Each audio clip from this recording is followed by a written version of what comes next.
આજે તો લખતર ડાયરામાં ગયા, ત્યાં તો જિગ્નેશભાઈ કવિરાજે ફૂલ મોજ કરાવી.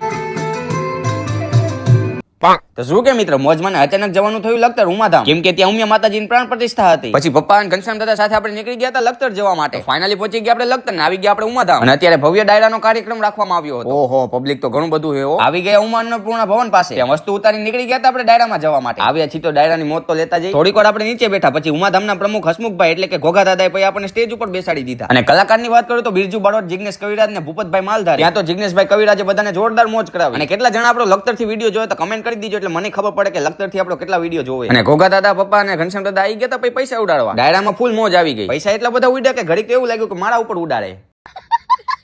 મસ્તી કરો, મારા માટે કોણ ઉડાડે? આ તો મનને સારું લાગે એટલે કીધું.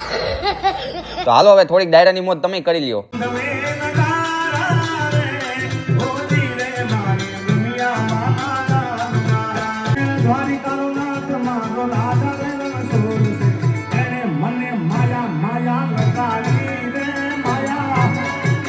ઘડીક તો એવો માહોલ બની ગયો કે મને તાન ચડી ગયો, એમ થઈ ગયું કે ઉભો થઈને નાચવા લાગુ. થોડો કંટ્રોલ કરીને બેઠા બેઠા હાથ ઊંચા કર્યા ખાલી, કેમ કે બધે નાચવા ના ઉભું રહી જવાય ને. એમાં પાછો સ્ટેજ ઉપર બેઠો છું, ત્યાં તો સોની નોટ નો વરસાદ થવા લાગ્યો. હજી સોની નોટ ની વાત કરતો ત્યાં તો 500 નોટ નો વરસાદ થવા લાગ્યો. એટલે લખતર ઉમાધામની પ્રાણ પ્રતિષ્ઠા કઈ ઘટે જ નહીં. બધા કમેન્ટમાં લખી નાખજો જય ઉમિયામાં. હા ભાઈ, સરકારે એવું વગાડ્યું કે ખરેખર તાન ચડી ગયું. બે હાથ ઊંચા કરીને નાચવા લાગ્યો. ઉભા ઉભા નાચી નહીં તો કઈ નહીં, બેઠા બેઠા જ નાચું. તો ડાયરામાં એટલી મોજ પડી ગઈ કે બે તો ઘડીક વારમાં વાગી ગયા. નકર 1 વાગે તો આપણે નીકળી જવાનું હતું. અને આ છે ઉમિયા માતાજીનું નવું મંદિર. પછી બહારથી માતાજીના દર્શન કરીને આપણે નીકળી ગયા હતા ઘરે જવા માટે. ત્યાં તો આપણા વિડીયો જોવા વાળા મિત્રો ભેગા થઈ ગયા, એમની સાથે આપણે ફોટો પડાવ્યો. બધા મિત્રોનો દિલથી આભાર, આવો નવો સપોર્ટ ને પ્રેમ કરતા રહીજો. અને લખતર ઉમાધામના પ્રમુખ ઘોઘા દાદાનું આભાર માનું છું, એમને આવા સરસ મજાના કાર્યક્રમમાં અમને બોલાવ્યા અને સારો આવકારો આપવા બદલ બધાનો દિલથી આભાર માનું છું. હાલો હવે મળું કાલના વ્લોગમાં. ફોલો કરવાનું ભૂલતા નહીં નવા હોય તો.